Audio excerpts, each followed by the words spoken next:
YouTube channel unit math में दोस्तों फिर आज हम एक नए वीडियो के साथ आ गए हैं। आज हम बायोलॉजी का एक टॉपिक लिए है उत्सर्जन, जो क्लास 10 का है दोस्तों। तो इसका बेसिक हम डिटेल से समझेंगे, ठीक है। तो आप मेरे वीडियो जुड़े रहें, बड़ा मजा आने वाला आज की क्लास में। तो हम सबसे पहले समझेंगे उत्सर्जन होता क्या है। उत्सर्जन एक्सक्रीशन, अपशिष्ट पदार्थ। अपशिष्ट पदार्थ मतलब ये हुआ कि हमारे बॉडी के अंदर जो हमारे काम का नहीं है जो पदार्थ, उसी पदार्थ को क्या बोलते हैं, अपशिष्ट। जैसे पसीना, पसीना हमारे बॉडी में काम का नहीं है, उसको तो निकालना होगा। बलगम, बलगम मतलब हुआ कि जैसे खेखार जिसको ठेठी भाषा में बोलते हैं, उसी को बोलते हैं बलगम।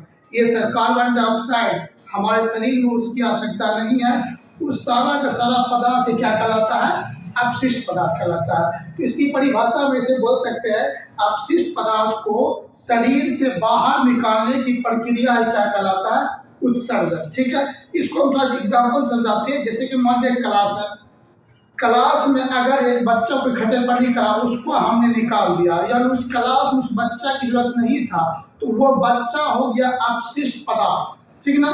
क्या गया वो, अपशिष्ट पदार्थ। और उस बच्चा को हमने क्लास से निकाला तो ये प्रक्रिया कहलाया उत्सर्जन, और निकाला हमने तो हम कहला गए उत्सर्जी अंग। क्या हो गए हम, उत्सर्जी अंग हुए, ठीक है ना।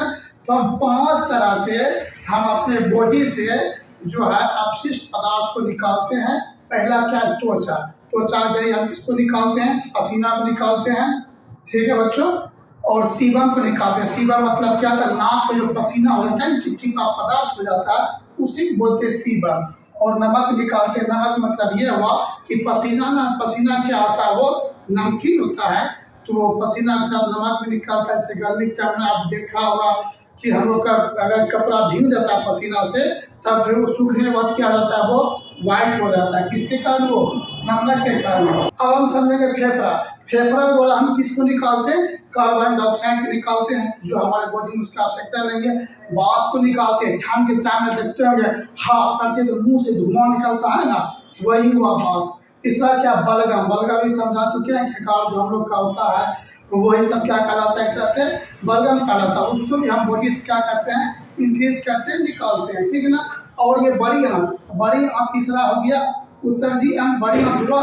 इससे क्या, अनपचा भोजन। अनपचा भोजन में जो भोजन मेरे बॉडी में नहीं पचता है, उस बड़ी आंत में स्टॉक रहता है। बड़ी आंत से ही वो क्या होता है, उसके जरिए उसके बाद पेनिस होते हैं हमारे बॉडी से बाहर निकल जाता है, ठीक है ना। ये अलग टॉपिक है, इसको हमने बता चुके हैं, ठीक है, अलग दूसरे वीडियो में बता चुके हैं, ठीक है।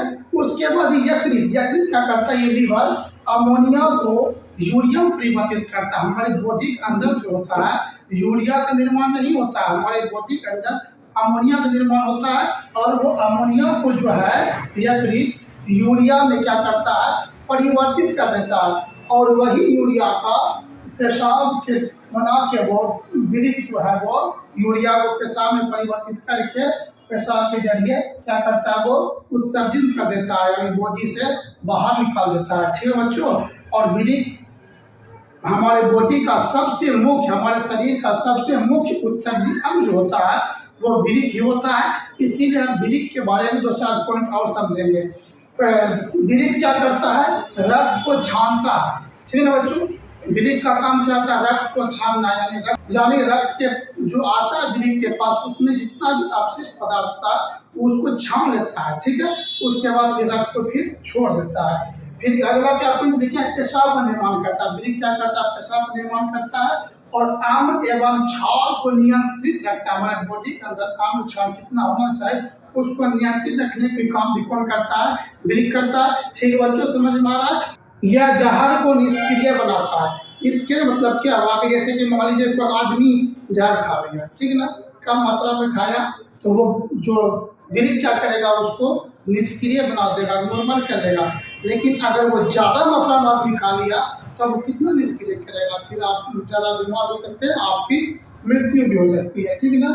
आप नॉर्मल से चीज़ समझते हैं, वृक्क की संख्या कितनी होती है, 2 होती है। और वो भी दाहिना साइड का वृक्क थोड़ा नीचे रहता है, ठीक है ना, क्योंकि दाहिना साइड का जो वृक्क होता है उसके जस्ट ऊपर लीवर रहता है।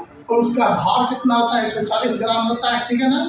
ये सामान्य मनुष्य का भार दिया रहता है। ठीक है दोस्तों, अगर छोटा बच्चा रहेगा उसका 140 होगा, अगर छोटा बच्चा उसका अगर और हेल्दी हट्टा कट्टा उसमें 140 ग्राम से बढ़ भी सकता है। ठीक है ना, ये एक सामान्य भार दिया जाता है तो 140 ग्राम होता है। और वो वृक्क जो होता है एक झिल्ली से घिरा हुआ रहता है, उस झिल्ली का नाम क्या होता है? पेरिटोनियम। पूछेगा एग्जाम में कि वृक्क जिस झिल्ली से घिरा रहता है उस झिल्ली का क्या नाम है बताएं, तो आपको बोलना पेरिटोनियम। और क्या लिखे हैं?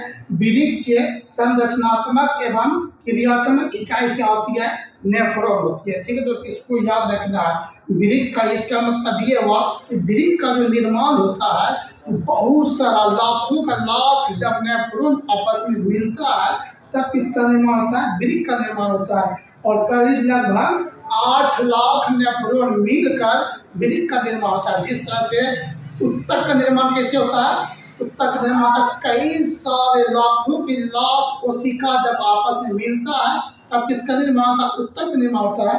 उसी तरह लाखों लाख करीब लगभग 8 लाख नेफ्रॉन आपस में मिलता है तब किसका निर्माण होता है? वृक्क का निर्माण होता है। इसीलिए वृक्क को कहा जाता है संरचनात्मक एवं क्रियात्मक इकाई है। वृक्क क्या है? ऐसा वृक्क का इकाई हुआ नेफ्रॉन। ठीक है दोस्तों, उम्मीद करते हैं वीडियो आपको पसंद आया होगा। ठीक है, अगर पसंद आया तो लाइक करें, सब्सक्राइब करें और हमें हौसला अफजाई के लिए कमेंट करें। फिर मिलते हैं अगले वीडियो में, तब तक इतना ही। जय हिंद। इसका स्क्रीनशॉट जरूर लेना और इसको नोट्स बना लें। ठीक है दोस्तों, धन्यवाद।